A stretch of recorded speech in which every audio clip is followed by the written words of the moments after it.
ওই যে রে, ওই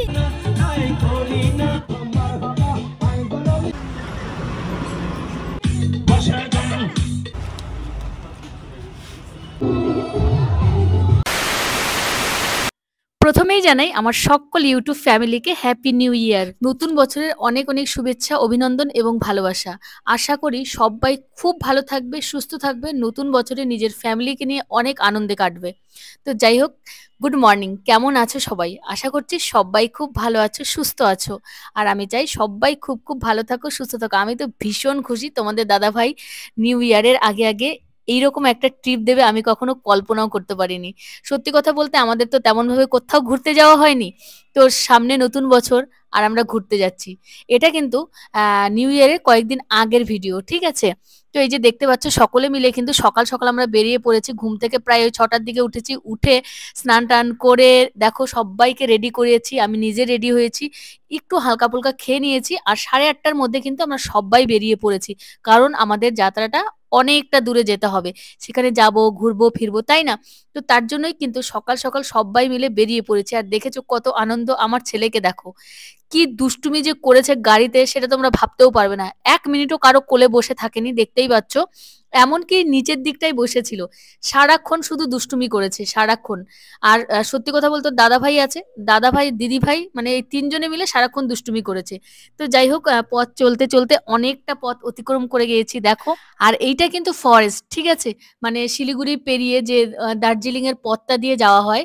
আর সেই বেঙ্গল সাফারি যেখানটাতে আছে সেই ফরেস্টটা প্রায় ওই 10 কিলোমিটার শুধু এরকম ফরেস্ট অতিক্রম করে যেতে হয়। আর ভেতরে যে কতটা আছে আমার জানা নেই, কত কিলোমিটার নিয়ে। তো যাই হোক, আমরা কিন্তু খুব আনন্দ করে যাচ্ছিলাম সকলে মিলে। আর আমার মেয়ে একটা বায়না করলো যে এই দিক দিয়ে মাথা বের করে চারদিকটা দেখবে। তো যাই হোক, দুই ভাই বোনে দেখো মাথা বের করে দেখতে শুরু করেছে। আর আমাকে বলছে মাম্মা একটুখানি ভিডিও করো, আর ভিডিওটা কিন্তু অবশ্যই তুমি দেখাবে সবাইকে, ঠিক আছে? তো তার জন্যই দেখো এই যে আমি ওকে ভিডিও করছি। আর ওর পাপা তো কিছুতেই এরকম করতে দেবে না, কিন্তু দেখো বাচ্চাদের একটা আনন্দই থাকে আলাদা। সকলে মিলে যেহেতু যাচ্ছি, তো আমি বললাম গাড়িটা একটু আস্তে চালাও যাতে মাম্মাম একটুখানি ওঠে। আবার দেখো আবার টাটাও দিচ্ছে তোমাদেরকে। তো যাই হোক, তোমাদের দেখো আশেপাশের ভিউটা দেখিয়ে দিচ্ছি কত সুন্দর।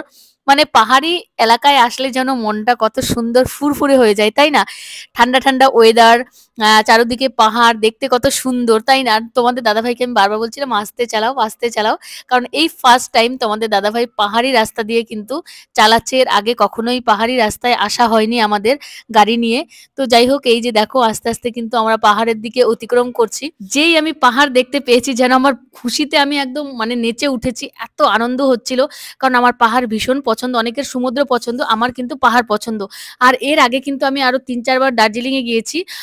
2 বার তো আমাকে কলেজ থেকেই নিয়ে গেছিল, কারণ আমার জিওগ্রাফি ছিল। আর তার জন্যই কলেজ থেকেই নিয়ে গেছিল।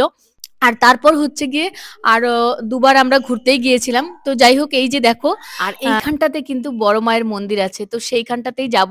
আর এই রাস্তাটা দিয়ে কিন্তু দার্জিলিং, সিকিম বলো, গ্যাংটক বলো, সবটা কিন্তু এই রাস্তাটা দিয়েই ভেতরে ঢোকে। আর তারপরে কিন্তু ভেতরে গিয়ে আলাদা আলাদা হয়ে যায়, কিন্তু এই পথ কিন্তু একটাই, সেবক রাস্তা দিয়ে মানে দার্জিলিং এর দিকে এগোতে হয়। তো যাই হোক, এই যে এটা কিন্তু সেবকের মায়ের মন্দির এখানটাতে। তো আমি এখানে বিয়ের আগে একবার এসেছিলাম, অনেক দিন আসা হয়নি। তো বললাম চলো না মন্দিরে যাই, তো সবাই মিলে কিন্তু মন্দিরে এসেছি। আমার কিন্তু যে কোনো মন্দিরে যেতে ভীষণ ভালো লাগে। আর এখানে কিন্তু দুটো মন্দির আছে, একদিকে এই যে মায়ের মন্দিরে আমরা এসে গেছি, অন্যদিকে কিন্তু শিব ঠাকুরের মন্দির আছে। তো যাই হোক, দুটো মন্দিরেই কিন্তু আমরা যাব। আর প্রথমে এই মন্দিরে এলাম, এখানে ভোগ টোগ দিয়ে পুজো টুজো করে আবার ওই মন্দিরে যাব। তো এই যে দেখতে পাচ্ছ আমরা কিন্তু ভোগ দিতে এখানটাতে চলে এসেছি। আর ভোগ টোগ দিয়ে কিন্তু এই যে আমরা প্রণাম করতে এসে গেছি। আর দেখতে পাচ্ছ তো 3জনে কি সুন্দর করে প্রণাম করছে, মুহূর্তটা কত সুন্দর, তাই না? আর নিচটা আমরা দেখিয়ে দিচ্ছি যে কত উপরে এসেছি। এইটা কিন্তু অনেকটা উপরে মন্দিরটা, ঠিক আছে? রাস্তা থেকে অনেকটা উপরে পাহাড়ের গায়ে মন্দিরটা। আর চারদিকে পাহাড় পাহাড় জঙ্গল, এত সুন্দর লাগছিল। অনেকদিন পর পাহাড় দেখে যেন সত্যি মনটা একদম খুশি হয়ে গেছে। আর চারদিকটা সবাই পুজো দিতে এসেছে, অনেক ভিড়, অনেক লোকজন, ভীষণ ভালো লাগছিল। আর ওই দিক থেকে পুজো দিয়ে আসার পরে দেখো এইদিকে কিন্তু সবাই এরকম ভাবে ক্যান্ডেল জ্বালাচ্ছিল, ধূপকাঠি জ্বালাচ্ছিল। তো আমরাও কিন্তু এরকম ভাবেই জ্বালিয়েছি আর পুজো টুজো করেছি। এদিকে বৌদিও ধরাচ্ছিল, আমরাও ধরাচ্ছিলাম। সবাই মিলে একসাথে পুজো-টুজো করে তারপর কিন্তু আমরা এখান থেকে বেরিয়ে যাই। আর এত সুন্দর এই জায়গাটা, এত ভালো লাগছিল। মনে হচ্ছিল অনেকটা সময় এইখানটাতে থাকি। তো যাই হোক আমাদেরও টাইমের অভাব ছিল। আর আ এখান থেকে আবার অন্য জায়গায় যেতে হবে তার জন্য। আর দেখো ওপর থেকে নিচের যে ভিউটা সেটাও আমি দেখিয়ে দিচ্ছি তোমাদের। কি সুন্দর লাগছে, তাই না? আর এই যে রাস্তাটা এত ভিড়, যেটা কল্পনারও বাইরে। আমি আগেই বললাম একটাই রাস্তা, সিকিম বলো, গ্যাংটক বলো, দার্জিলিং বলো, এই একটা রাস্তা দিয়েই যাওয়া হচ্ছে। আর এত ভিড়, এত গাড়ি যে মানে ক্রস করতে পারছিলাম না। হাইওয়েতেও এত ভিড় হয় না, এই রাস্তাটাতে যত ভিড়। তারপরে আবার পাহাড়ি রাস্তা, ছোট। তো এই রাস্তাতে এত ভিড় হচ্ছিল, আমাদের যে গাড়িটা পার্ক করব সেই জায়গাটা আমরা পাচ্ছিলাম না।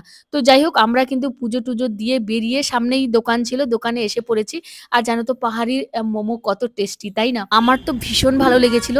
আর হচ্ছে সব্বার ভালো লেগেছে। চাটনিটা তো সেই ছিল, একদম ঝাল। উফ! তোমাদের দাদাভাই কিন্তু খেতে পারেনি, কারণ ও একদমই ঝাল খেতে পারে না। তো যাই হোক একটু, একটু খেয়েছে। আমার তো হেভি লেগেছিল। অনেকদিন পর এত টেস্টি মোমো খেয়েছি। কিন্তু প্রচন্ড ডালডা দিয়ে ফেলেছিল মোমোটাতে। একদম গরম, গরম ধোয়া ওঠা মোমো। ফু দিয়ে, দিয়ে খাচ্ছিলাম। সত্যি আমার আর না আরো খাওয়ার ইচ্ছা হয়েছিল। কিন্তু আর ছিলই না মোমো। এখন আবার নতুন করে বানাতে হবে। অতটা টাইম আমাদের ছিল না। এখান থেকে বেরিয়ে যেতে হবে।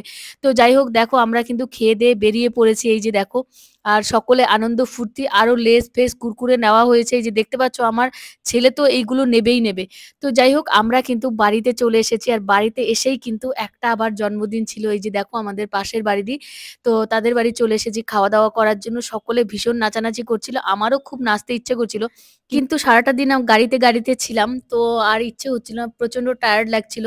তার জন্য আমি দেখছিলাম এখানে দাঁড়িয়ে, দাঁড়িয়ে ক্যামেরা করছিলাম। আর এই যে দেখতে পাচ্ছ সব্বাই কত নাচানাচি করছে। আর না আমি নাচতে ভীষণ ভালোবাসি। নাচ দেখলে না আমি আর থাকতে পারি না। আমারও ইচ্ছে করে যে সকলের সাথে নাচি। তো এর ছিল বার্থডে, দেখতেই পাচ্ছ। আ আমার ছেলের বয়সী কিন্তু, আমার ছেলের থেকে ২ মাসের বড়। আমার ২ মাস পর কিন্তু আমার ছেলেরও বার্থডে, তাই না? ভীষণ আনন্দের একটা দিন আসছে ২ মাস পরে। ২ মাস নয়, এখনো প্রায় ২.৫ মাস পরে। তো যাই হোক এই যে দেখো ওর মামি আর ও দুজন মিলে নাচছে। আমার ছেলে কাঁপছে কিন্তু এখান থেকে যাবে না। ওও নাচবে।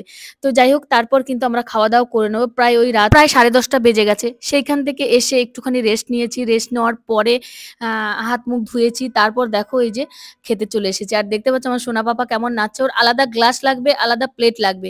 ও আলাদা খাবে। ওর পাপার কাছেও খাবে না, আমার কাছেও খাবে না। আর দেখো গ্লাসটা তো ধরতে পারছি না। স্টিলের গ্লাস নয়। গ্লাসটা চাপ দিয়ে ধরলে মানে জলটা উপর দিয়ে বেরিয়ে যাচ্ছে। আর ওর গা ভিজে যাচ্ছে। কিন্তু ওর ওগুলো হবে না। ওর আলাদা গ্লাস চাই, আলাদা প্লেট চাই। তো এই যে দেখো আ বারবার বলছিলাম যে আলাদা প্লেট দিতে হবে না। কিন্তু ও জবরদস্তি আলাদা প্লেট নেবে। দেখতে পাচ্ছ তো কেমন করছে। তো বাধ্য হয়ে ওকে আলাদা প্লেট দিতেই হলো। আলাদা প্লেটে ভাত, ওই যে দেখতে পাচ্ছ ভাত, মাংস, পাঁপড় সমস্ত কিছু কিন্তু ওকে দিতে হয়েছে, আলাদা গ্লাস। তো যাই হোক যাই ১ টা ২ টো ও খাচ্ছিল। আর এদিকে খুব নাচানাচি হচ্ছিল। দেখো সবাই কত নাচানাচি করছে। আর এই নাচ দেখলে আমারও ভীষণ নাচতে ইচ্ছা করে। তো যাই হোক আমাদের কিন্তু খাওয়া-দাওয়া একদমই কমপ্লিট হয়ে গেছে। এই যে দেখতেই পাচ্ছ। খেয়ে-দেয়ে কিন্তু বসে পড়েছি। তো যাই হোক সবাই ভালো থেকো, সুস্থ থেকো। সকলকে অনেক, অনেক ভালোবাসা। অনেক, অনেক ধন্যবাদ আমার ভিডিও দেখার জন্য। তো বাই। নতুন বছরের অনেক, অনেক শুভেচ্ছা রইলো।